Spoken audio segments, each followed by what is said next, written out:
If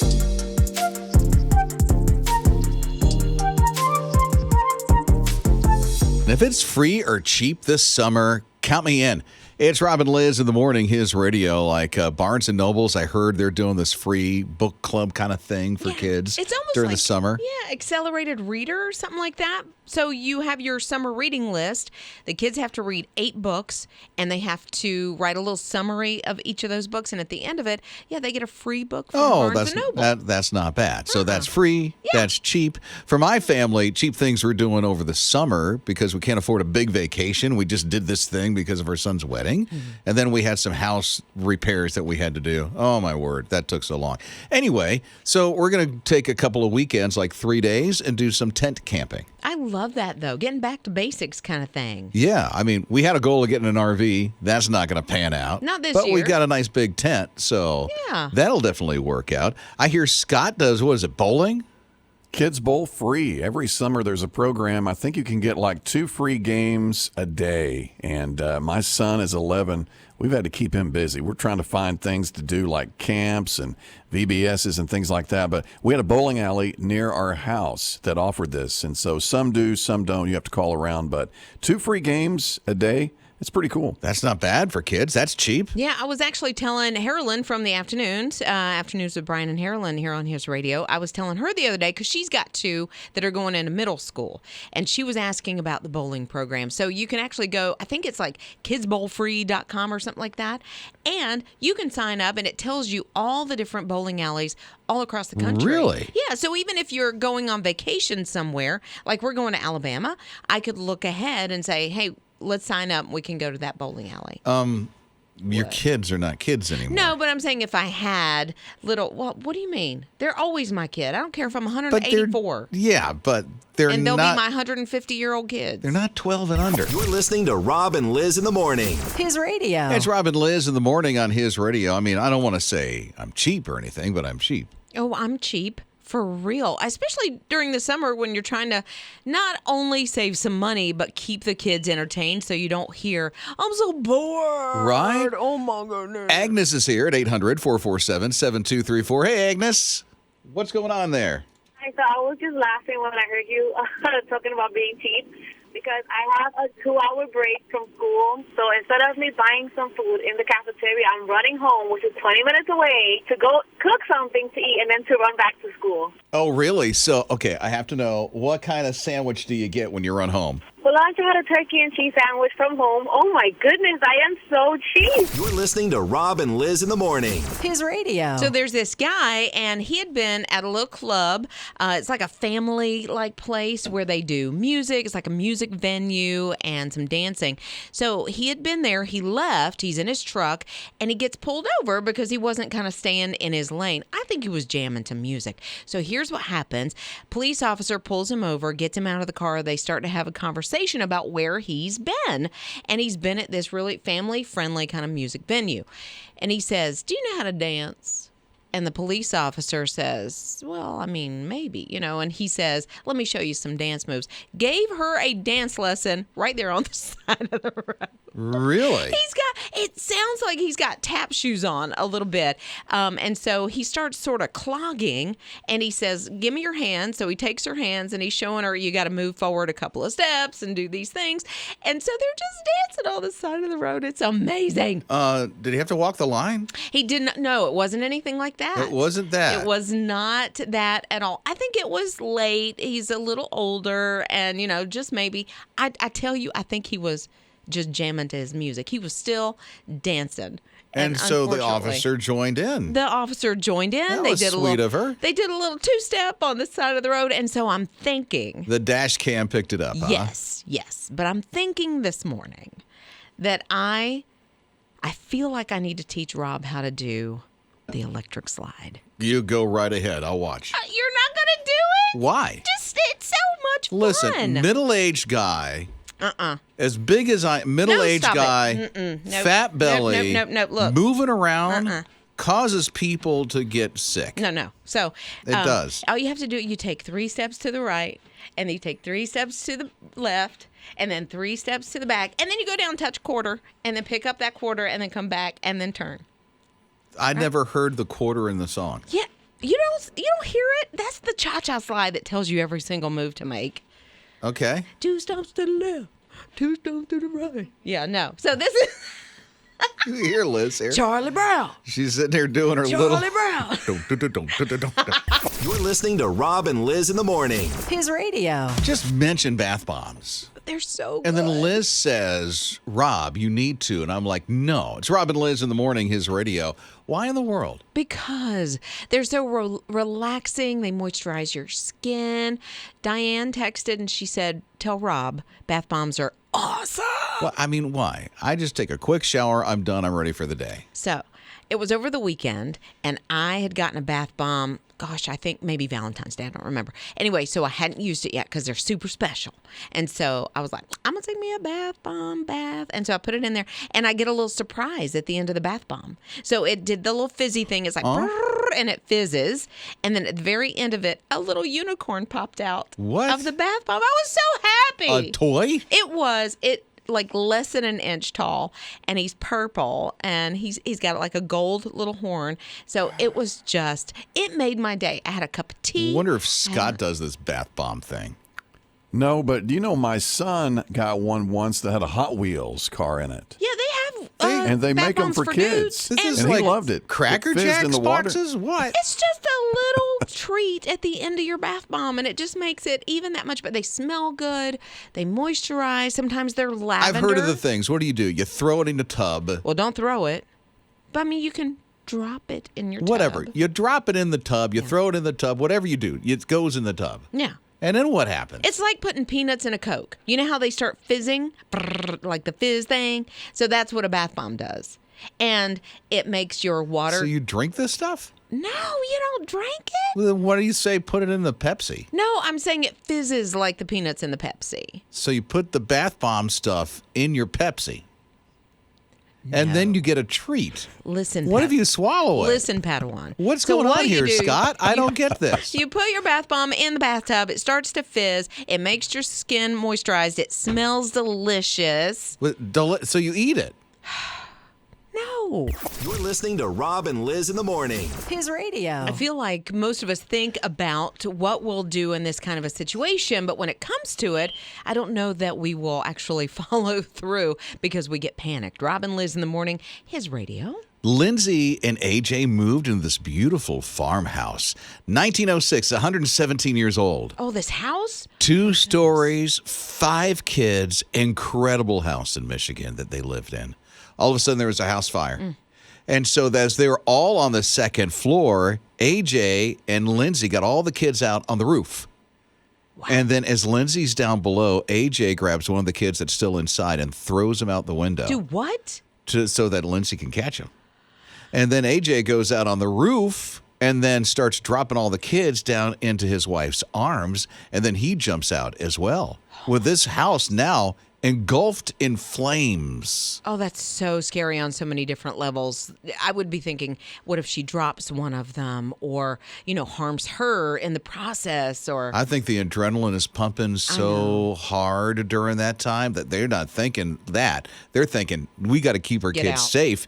And they have some broken bones, smoke inhalation, but they've survived. Oh, absolutely. What could have been very horrific. It all started, if I remember correctly, on the first floor. Oh, my goodness. And so the house is a total loss. It looks like I it. guess. I mean, Oh, my it's just goodness. horrific on the inside. But you know what? Those are the things that we can rebuild. We can rebuild homes and televisions and, those things that the kids are probably missing, even their stuffed animals. But you cannot rebuild that family. But they did the right thing. Absolutely. They did. So all the kids are safe. The babies are safe. I mean, you're talking 5 kids. Sure. And a beautiful home like that now they need to have replaced. But they're okay. Rob and Liz. His morning crew. I'm kind of sad that Bed Bath & Beyond is going away. I mean, they're having a lot of sales right now because they're closing some of their stores, but that's going to leave an awful lot of space. If you've ever been into a Bed Bath & Beyond, that's a lot of space. I don't know how many square feet that is, but I'm going to say 20 to 30,000 at least. So That's a lot of empty space. Yes. What's going to happen? Well, they're going to make it a new craze. You're going to be able to go into a former Bed Bath & Beyond and play pickleball Pickleball? Not in all the locations, but a lot of them. So malls in general are starting to not have as much business. And so they're taking some of the Bed Bath & Beyonds and turning it into pickleball courts. So not necessarily the freestanding stores of Bed Bath & Beyond, the ones that are in the malls they're doing this with. Yes. Really? And There's enough room for that in a mall? Oh, I would think so. Scott would know this. I heard that there are animal shelters going in malls, too. They're starting to do that now. The empty spaces, they're leasing out the stores to animal shelters, and now they're putting in these, pickleball and some of these other activity areas. I've never played pickleball in my life. It is so much fun. I feel like, is it like racquetball where there's a wall and you... No, you actually play with other people. The rules You do as well with racquetball. Just to let you know. I'm saying again, like across from almost like tennis or ping pong. Okay. Kind of like that. So not against a wall. Okay, ping pong is a table.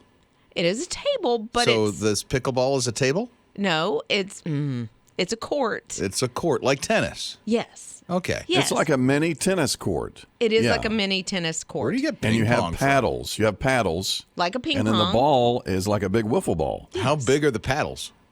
They're smaller than a tennis racket, but bigger than a ping pong paddle. Okay. So it's kind of in the middle, but pickleball is super competitive. I hear Toby Mac is very One of the artists we competitive. play on his radio. Yeah. Very competitive in pickleball. So I would love to see that happen because he Really? seems like just kind of a chill guy. No, I know Toby. He is competitive. Very competitive. But You play him against cornhole? Oh, my word. I have heard that Competitiveness too. just clicks in there. But see, I'm very competitive. If there's ever a challenge, like I'm all over it. In fact, when I played pickleball a couple months ago, like I rolled my ankle because I was. Liz played pickleball? I did. Scott? Really? I had no idea. I didn't either. Pickleball? What? Liz Riles? I do hear, though, that Liz is the real deal when it comes to pickleball. Rob and Liz. His morning crew. It's Rob and Lizz in the morning. His radio. Here's a 12-year-old young man who was told by the doctors, listen, you've got this rare form of cancer. Sadly, as the doctors are revealing this to the parents, he won't be around after he's 13. I can't imagine. I know. How horrific news. And this is so rare. It was diagnosed at Vanderbilt in Nashville. This is so rare that at that time, 4 people had this. In the world. In the world. Oh, my goodness. 4 people. That's it. Well, he's 30 years old now and has a couple of kids. Oh, my goodness. Like goosebumps. Defying all the odds of everything that the doctors told him, here is this once 12-year-old who is 30 years old right now, living life to the fullest, has never been cancer-free. Mm-hmm. He's never been in remission. He's not in remission, but he's living with it and still going strong. Has a family, has a beautiful wife, has a couple of kids right now. And here's the thing. He's working now at the hospital that diagnosed him. Well, who better to work there? I know, right? That can relate to not only parents, but can relate to the children as well that are in that situation. And I guess I can kind of see where the doctors were coming from. If there's only 4 in the world that have been diagnosed, you feel as though we don't know how to give you hope in this. We don't know the outcome because there hasn't been enough people with it. Well, and there's only one place to find that hope. That is right. And that hope is Christ. And they are walking through this every single day. He goes for MRI scans every year. Well, I would think you almost have to, especially if he hasn't been deemed being in remission. Right. Yet. And he did have surgery. So they tried to do the best that they could. And they're like, listen, we did everything that we could. And in a year, at 12 years old, in a year, he's not going to be with us. And now he's 30 years old. Well, all I can say is God is still working miracles today. Rob and Liz. His morning crew. If you're off to fly somewhere for summer vacation, there is a place that you should really take a look at to sit inside the plane. Absolutely. And this is from the experts, a flight attendant. And she said 5th row on her airplane, the one that she attends, it's a B737-800. No idea what that means, but I'm going to say. She says 5th row in economy is at the window is the best seat in the house. You got extra leg room. You have great views right there at the wing, like all the things. Very close to the door to get out. You're one of the first out. Absolutely. And so she said that's where she would sit on any flight she ever takes. Now, the worst is that jump seat.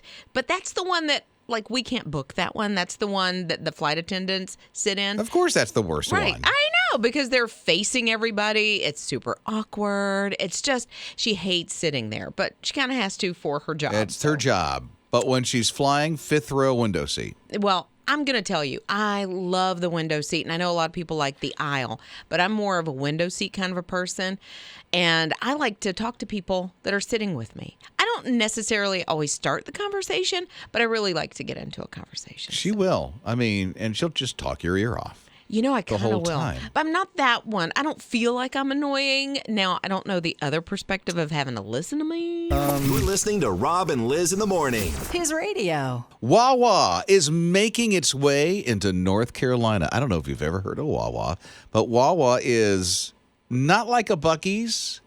I would say, oh, Scott, help me out. I would say it's more like a Sheetz, maybe Love's, or a QT, but bigger. I think so. Yeah, they're all similar, but with their own little unique things. Little quirk, little thing. Yeah. Yeah, But what I works. noticed that some of these stations, like a Love's, you can go to some exits and they're spectacular, and then others not as Not it's so much. It's not consistent. No, there's one that I know of, Raceway, like is kind of like that, kind of, hit or miss sometimes. Yeah, but hate I to think say those that. are smaller. WaWa is like really big. It's not a Buc-ee-sized big. Okay. But WaWa is pretty big. So I used to work with a guy, and he was from, I want to say, New Jersey.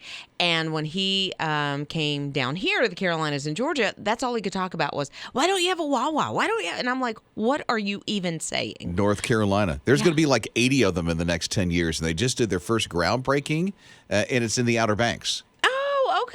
Then there's going to be one coming to Wilson and Greenville, North Carolina, and 80 altogether in North Carolina with these WaWas. They have them in Florida. There's one like right around the corner from my son's house in Clearwater. Well, I think when we get more of these types of stores, gas stations, whatever, doesn't it seem to elevate everything else?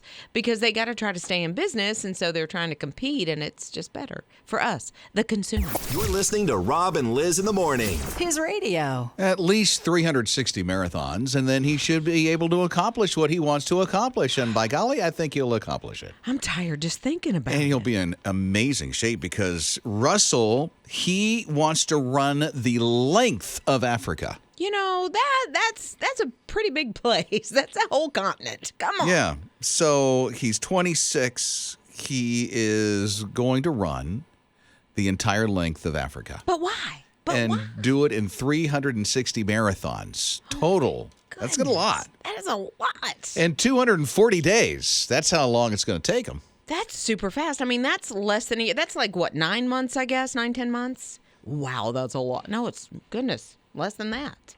Yeah, he's doing it to help people who have mental health issues and need to have the help provided for them. So he's having this as an awareness campaign. It's kind of a twofer.